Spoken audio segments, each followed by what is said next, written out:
Welcome to She Thinks, a podcast where you're allowed to think for yourself. I'm your host, Beverly Hallberg, and let me start off by wishing you a very, very happy new year.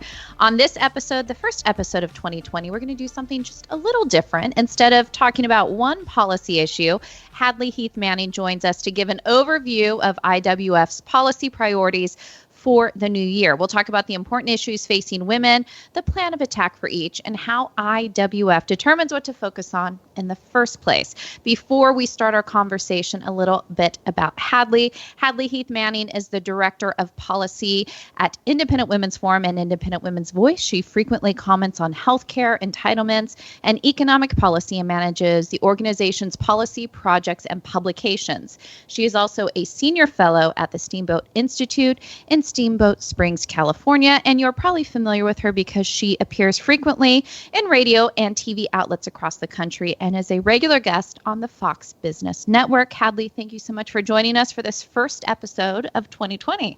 Hooray! Happy New Year. Thanks for having me.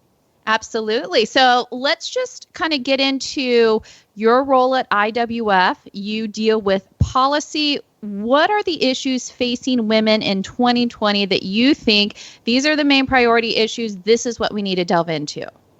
Man, my role at IWF, let me just tell you, Beverly and listeners, for background, I'm still with my same employer that I started with when I graduated college. So I know that's rare for a millennial like me. Can we ask how many years that's been? Yeah. I, almost 2020, I'll commemorate my 10 years of working with IWF. Congrats. Thank you. It's been quite a decade for you. Yeah, I started as a research assistant. So I just want to encourage anybody who's just finished college or just finished your education. If you're starting in your first job, stick with it, because if there's opportunities for advancement, that's kind of what happened to me. I think like in every field and every job, there's some things that, every once in a while somebody doesn't want to do something. I think my first Fox News appearance was actually like on Memorial Day because nobody wants to work on a holiday. Right. So like my first year of going on TV on behalf of IWF was like I only did holidays and Saturdays or whatever because nobody wants those. But if you're willing to say yes to new things and add to your skills and work your way up, then now I'm our director of policy. So it's been a really fun 10 years and I mean, I was having fun as a research assistant too, but I think it's more fun to be part of the leadership of the organization and to really be part of an organization that I feel like is making a big difference. I don't think there's any organization quite like IWF in our country. So I really enjoy it. And, you ask about what some of the issues are that I think we should be paying attention to in 2020 and what I think IWF will be focused on. As our director of policy, I try to keep sort of heads up, looking at what's coming down the pipeline, both in Congress and through regulatory agencies, and also what's the buzz in our, political culture. What are people talking about? I'm sure in 2020, as we approach the election, there will be a lot of debates, and we'll hear from just within the Democratic debates, and also as we get closer to the general election, debates between President Trump and the Democrat nominee. Whatever they're talking about, we want to be part of that conversation because we think it's important to reach Americans with our message, which is, of course, we advocate for policies that enhance people's freedom and opportunities and aren't just well-intended, but actually have the real results. So we're looking at, what's going on both legislatively and in the cultural political conversation and trying to weigh in on those things. And in 2020, I think there'll be a lot of conversation about our economy, about fairness in our economy, about the workplace, about fairness between men and women. I think the Equal Rights Amendment will be, once again, something that we're having conversations about. I think healthcare. Healthcare was certainly the number one issue in the midterm elections in 2018. I think it's probably going to be the number one issue that people cite in the 2020 election. So those are some sort of big ticket items, but there's really very few issues that we don't weigh in on at IWF. So we have our hands full. And just to echo what you said about staying at your first job for as long as you have, I stayed at my first job for 7.5 years. So I guess we're both the odd ducks where we stayed at our first jobs for a long time. And my mentality was always, as long as I was still learning and able to move up, it was a good thing for me to do.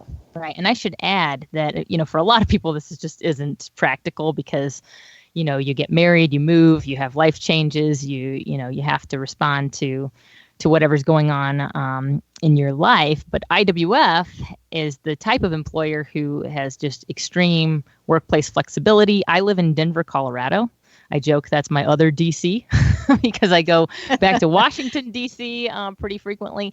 But I work remotely because my husband's job several years ago took us out west. And if I didn't have the type of employer who allowed me to, telecommute 1,500 miles every day, then I wouldn't be in my same first job. But they've allowed me to do that. And I've got 2 young children, so I love working from home and having, sort of setting my own hours. Everybody at IWF does that. So it's a really unique model, although it's a model that I think is becoming less unique. It's becoming more and more common for employers to offer more flexibility to capitalize on the talent that's out there. And we certainly try to do that at IWF. We try to hire just some of the best and brightest women, both on our staff and fellows like you, Beverly. And I think part of the reason we're able to do that is because we offer them what some employers won't, and that is the ability to really be autonomous and set their own office hours. And basically, you get the job done, and that's all we care about. And of course, we're going to get into some of the specifics of those policy issues, but I want to ask just a couple questions more about IWF. You and I, even before we logged on today, or when we logged on and before we started recording, we're joking that neither one of us has makeup on. We both work for our homes. I'm based in DC. IWF has women all across the country that are working, but IWF used to have a brick and mortar building where people would go to one location. What was that process like for transitioning from traditional office setting to this new model that we're seeing? Like you were saying, this is not as unique as it used to be. This is more of the model that we see businesses going to. How hard of a switch was that? For me, it wasn't that hard. I was still pretty young, and it almost felt like when I started working from home, it almost felt like I was going back to my collegiate mentality of, getting my coursework done. But I'm thankful that I got to start out in IWF's office, because I do think one of the challenges of a virtual office is when you bring on new workers, particularly younger workers who haven't had workplace experience, the training and sort of getting them on board with our model can be a challenge. But the transition was I'm not going to say it was easy. It was kind of difficult because we had to, you can get rid of a brick and mortar office, and all that does is it gets rid of the commonplace. What has been more of a challenge, I think, is when we don't have all the same working hours. And I don't know how many people know this, but IWF's president, Carrie Lucas, actually lives in Europe and has lived in Europe for most of the years I've been at IWF. So my direct superior at IWF lives across the pond, not just across the pond, but now that I'm in the mountain time zone, we live very far away from one another. So we like to joke that 8 hours difference between. Yeah, I think it's 8 hours, and it's just the worst possible. It's like, when she's trying to balance. She also incidentally has 5 children, and so she's balancing their schedules with everybody has to sleep for so many hours at night, and I do that too, sometimes. But we joke that IWF is open 24 hours a day because one of us is always going to be online. We even have folks in the Eastern time zone who, just because they function better this way, they choose to do their working hours later in the day. So they might not start working until noon or later in the morning hours, and they might work until very late at night. And we just let people kind of do what is best for them. Obviously there are some things that we can't change. If somebody asks us to come on a TV show, we can't change the time of the TV show. We have to accommodate those things. We work with the media. But insofar as it's just desk work or work that we can do on our own, we pretty much let people work when is best for their schedule and their family schedule. And we find that makes for happier workers and more productive workers, and it's lower overhead. I tell you that. Not having to pay rent for the building saves us a lot of money.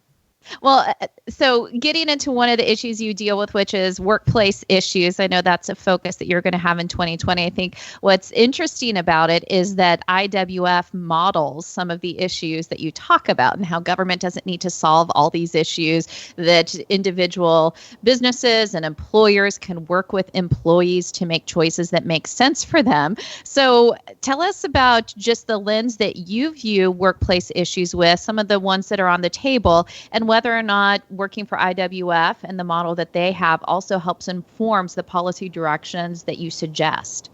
Yeah, I mean, it sounds like a first world thing to be working remote and telecommuting and sitting at your desk doing, a white collar job. But really, the changes in our economy have affected everyone. Look at, I hate to use this word, but it is the picture of change. It's the Uberization of our economy. Even people without college degrees are having more control over their work than ever before, and in part due to technological advances that allow for things like an app where you call up somebody who can share a ride with you, but also in part due to the strength of our economy. And we have seen a pretty strong economy, particularly strong labor market in the last couple of years. And so this is, I believe, a good time for us to be contemplating what rules exactly should govern the workplace. And in the past, I think when people had those more traditional 9-to-5 jobs where people would stay in them, I'm one to talk, but for many years at a time, when people might work for the same company for their entire working life in the same location, then we had one set of rules, right? But now that we're in sort of a new workplace model where our working world is much more dynamic for workers of all types than it ever has been before, well, it's time to reexamine whether all those rules are up to date and whether they fit our modern economy. One set of rules that we are challenging in a lot of cases is the rules that require people to have occupational licenses. That's going to be a big focus of ours in the next quarter or two with our new project called Chasing Work. Patrice Onwuka on our staff is heading this project. And of course, we want there to be regulations in place that protect health and safety, both of workers and customers. But in a lot of cases, occupational licensing doesn't have anything to do with health and safety. But it's been a system that's been abused by people who want to protect their income, protect their industry from competition, from people who might enter and compete with them. So we're challenging, occupational licensing. But we also see where there's a real focus now, particularly as women comprise the majority of the college-educated workforce. There's a real focus on work-life balance and issues like paid family and medical leave, issues like the gender wage gap. Those are certainly areas where we will weigh in and try to protect the ability of individual women and men in the workplace to negotiate for whatever their customized, individualized workplace flexibility looks like. And the enemy of flexibility are rules that over-standardize the workplace. So that's sort of our position on those issues, and we know those are hot topics. But in 2020, I'm sure there will be a big discussion about, how do we make the workplace family friendly and flexible for all workers, not just moms, but other people value flexibility as well, while also, protecting the rights of workers and allowing them to have a true choice and have meaningful choice in what their jobs look like. And something that I think IWF does so well is that, well, you do research policy and there is the policy focus and the white paper aspect to it, let's say, that it's also about finding places strategically that you can win. So you mentioned, for example, occupational licensing. That's typically rolling back regulation on a state level. But you also talked about other issues such as paid leave, which is more on the federal side. There's a lot of issues to focus on. How do you, with the team and the size of the team you have, say, okay, strategically, let's find places where we can win, and I also working with Independent Women's Voice, which does more of the advocating for these. How does that all play out strategically? Well, that's a challenge, Beverly. And I have to say, IWF has just been growing like gangbusters. I mean, during my 10 years at IWF, we've really changed from a small organization to a larger organization. We have more staff. We, and so like any organization that has these growing pains, we're trying to keep our entrepreneurial mindset, but also have more processes in place for determining where our best value is in terms of the work that we do, and what debates are winnable, what debates are strategic for us, where we believe that our voice as IWF can be uniquely helpful. For example, I mentioned the gender wage gap and paid family leave. These are issues where certainly as an organization that is run by women, we have a particular life experience and a particular set of views on these issues as women, where we feel like our contribution is going to be incredibly important. And we don't want to cede these discussions to the host of women's organizations that do tend to be left-leaning in our political, atmosphere. And so we kind of look and we see, okay, what issues are hot right now? What are Americans talking about? What are they considering? And interesting, you mentioned paid family leave as a federal issue, because incidentally, in Colorado, we're considering becoming the 9th state to have a paid family medical leave program on the state level. So there's both the state and the federal level. Most of the time, IWF, because of our central, home base in Washington, D.C., we do tend to focus more on what's going on the federal level, because we do see how the national debate kind of trickles down and tends to influence what's going on in the states. But we also understand that there's this reverse phenomenon where if a certain number of states pass legislation, well, that's going to start to influence and tip the scale on the national legislative debate. So I think, even though we say all issues are women's issues, and I'm really turned off at the idea that there are particular issues that are quote unquote women's issues. We know that we get an audience with women that some other organizations and other messengers might not get, because we are also women. And so we look at issues like the Equal Rights Amendment, paid family leave, and the gender wage gap as very critical issues for us. Even issues like healthcare, when we go to weigh in, we pay particular attention to how women's health is affected by our healthcare debates. We pay attention to how programs like Medicaid operate, because the vast majority of people on Medicaid are female. Same for Medicare. But we have a very sharp sensitivity to the fact that our role is one of a kind. I don't think there's another women's organization that can touch on these issues with the same message and the same focus as IWF. But that's sort of how we look at it. We say, where is our voice going to be most critical? And IWF is an educational organization, so we focus on understanding the issues, writing about the issues, communicating about the issues in, a variety of media forms. And Independent Women's Voice is a 501c4 organization. It's our sister organization. We're affiliated but separate organizations. IWV can take the next step and take some political action on some of the positions that IWF takes based on our research and analysis. So that's sort of in a nutshell what we do. But I think it's a critical role because, again, I think we have a real important niche.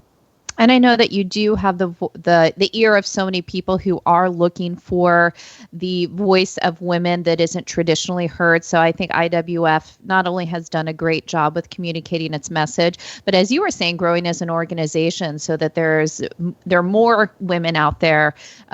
Because I know you're extremely busy. And a lot of women at IWF are very busy. So I've loved to see the growth because you have more hands on deck to do the good work that you're doing. And kind of just wanted to round out the conversation by ending with this question, which is something that you did bring up earlier, and that was talking about an election year.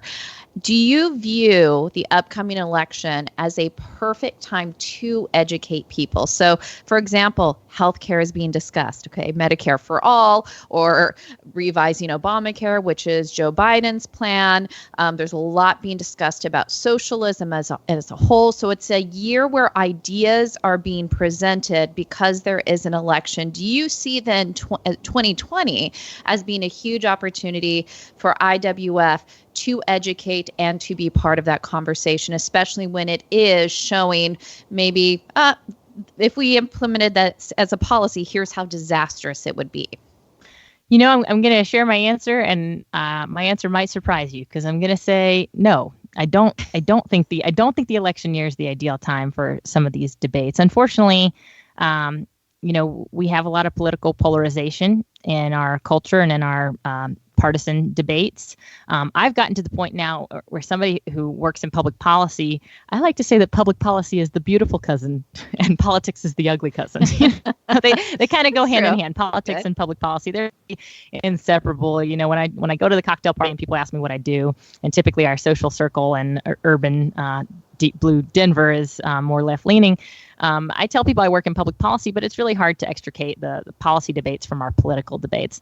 And to me, that's unfortunate because I think in the off years, there's a little bit more space and a little more opportunity to focus solely on the ideas. Whereas in election years, particularly with a national election, with a presidential election, people often get tied up in the tribalism of the moment and in the personality politics of the candidates.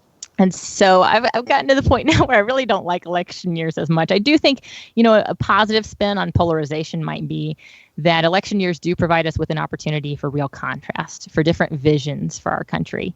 And that may be a good thing because it kind of forces people to see the difference. We're not all aiming for it's not as if we just disagree on the means to the same end. In fact, Americans see different ends as more beneficial for the country. But I think at the end of the day, I prefer the off election years so that we can focus just on the policy debates and on the ideas and sort of try to separate them from the parties and the candidates. And to me, that's a more productive discussion. And it's honestly, I think, a better time to try to persuade people to see things the way that we see them at IWF and to convince them that our views on the issues are the right ones. That it's really not about the people who are running, but it's about the ideas that they represent. And if that's really how our elections worked, then I would say, yes, I love election years, but I'm afraid that elections are quite complicated. And the matrices that we use as voters to determine how we vote are a little bit more complicated than where people's party, platforms and positions on the issues are. I wish that people just voted on the issues. That's how I vote, but there's a lot more to it than that. And I understand people say, I have to look at the individuals who are running, and that's fine too. But it's not just about the issues. So final question for you then, and this is more of a broad question, and I realize I didn't forewarn you on this. So if I'm catching you off guard, my apologies. But considering it is an election year and you just mentioned some of the hurdles that one faces in policy during a political year, what would you say success looks like for IWF in 2020? Oh, I think success in 2020 for us looks the same as it does in every other year. And that is, we're on a mission to advocate for public policies that advance freedom, prosperity, opportunity. And in order to do that, we have to convince a certain number of people. We have to persuade a number of people to agree with our positions on the issues. And so really our job is to make the case. And we do that using fact and reason. And we try to do it with, a winnable, approachable tone. And if we can do that in 2020, I believe more people will side with us and will agree with the points that we have to make. And many more people may say at the end of the day that they won't change their mind. I understand changing your mind's a big thing to do, but at least people will have some better understanding of our point of view and some respect for it. And I think if we can do this in a civil way, both sides of the aisle, then we'll be having a more productive conversation. Then we'll have better public policies. Then we'll have, more peace as a culture and as a government. So that's really our goal, and that's what success looks like. It looks like persuading people with a winnable tone, a positive message, with fact, with reason, that the way we enhance freedom and prosperity and opportunity is through public policies that restrict the role of government in our lives so that individuals and communities can do what they do best, and that is building, caring for one another, creating a world where everybody has the opportunity to not just survive, but to thrive and to really live a life of meaning and dignity. And if we can do that, that's success. Well, I want to say just personally, I think you do that well individually on a day-to-day basis in your job. I think you talk about issues so well, and it definitely shows that you're not playing politics, but you're actually talking about people and what makes their lives better. You're one of the reasons why IWF is a great organization to be a part of. So personally, just want to thank you for your work, and I'm glad you stayed at IWF for a decade now. So thank you so much, and Thank you, happy Beverly. New Year. Thank you. Thanks for having me. And thank you so much for listening. I also, before you left, wanted to let you know of a great podcast you should subscribe to in addition to She Thinks. It's called Problematic Women, and it's hosted by Kelsey Bowler and Lauren Evans, where they both sort through the news to bring stories and interviews that are of particular interest to conservative-leaning or problematic women. That is, women whose views and opinions are often excluded or mocked by those on the so-called feminist left. Every Thursday, hear them talk about everything from pop culture to policy and politics by searching for Problematic Women wherever you get your podcasts. And last, if you enjoyed this episode of She Thinks, do leave us a rating or a review on iTunes. It does help, and we'd love it if you shared the episode. Let your friends know where they can find more She Thinks episodes. From all of us here at Independent Women's Forum, thanks for listening.